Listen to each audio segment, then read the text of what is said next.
Once our panel is removed, there's two different things we want to look at. You can either take a picture of the wiring with your smartphone if you have. That's a good way to do it. Or you want to make sure you do have a good wiring diagram to go back and make sure you do get the wires back in the correct position. So the next thing to do would be to unwire the motor. So we trace our motor wires out, and we have our black wire here. We have our yellow wire. We have our blue wire. And we also have our capacitor wires, which are the brown and the brown with the stripe, making sure that you put the stripe back where it belongs. So now our motor is unwired. So the next thing we need to do is to remove 6 more screws. So we have the top brace that goes on the top of the evaporator coil that we need to remove. So we will remove this next.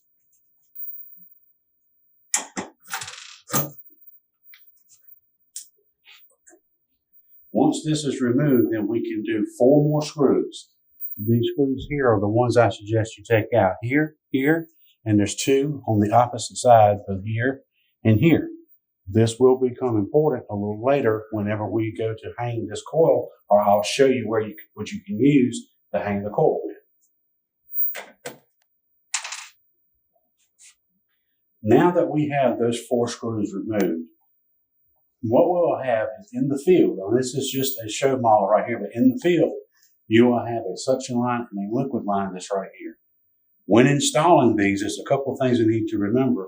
Try to leave a little bit of a probe in the pipe up here, because you're going to need to lift up on this coil as you take it out. But you need to be careful. This, if you'll notice that this suction line right here is spiraled, and it's made for 4 to 6 times to be able to bend and get this coil lifted up. You should not need to do that any more than the life of this unit, but it is made 4 to 6 times to do this bit. So when you take this coil out, what you're going to have to do is there will be a suction line here. You'll have to take and bend and work this coil up.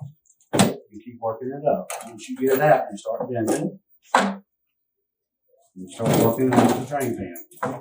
Now you'll see we are out of the drain pan. Keeping in mind, we will have refrigeration lines on this in the field. Now you'll notice, if you can take a picture there, the liquid line has a dog leg in it that will be on the inside. That gives you some flexibility, but that dog leg is there for you to bend this. Now, earlier I spoke about why I leave these brackets on. These 2 holes here and here. While you're in a closet or something of that nature, you want to take some extra wire or anything of that nature, because you have duct here or lines up here, because you're going to want to gently, without damaging, gently work this coil. Don't place your hand here because that's bendable. You want to work this coil in this position. Keep working it up. And keep working it and bending it until this coil is up like this. This is where you want to take and wrap and hold this coil up. Now, that leaves us completely accessible to our motor to be able to get to it. All right, now that we can get to the motor and you're able to secure this coil and it's up like this, you can see that you can now pull this motor out by taking the 4 bolts out. This ring here comes out with it, making it completely accessible to pull out. My suggestion is make sure when you pull this motor out that you measure the distance from the end of the motor to the blower wheel. And when you replace this motor, make sure you get that same distance.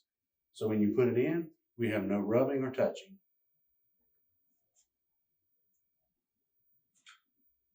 Now to put it all back together, we just go back in the reverse order that we took it apart.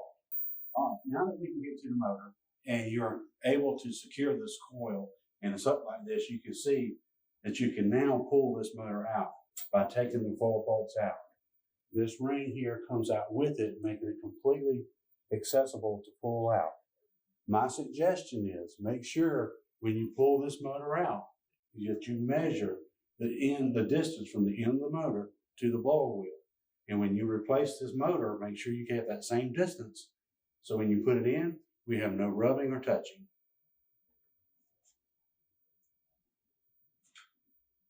Now to put it all back together, we just go back in the reverse order that we took it apart.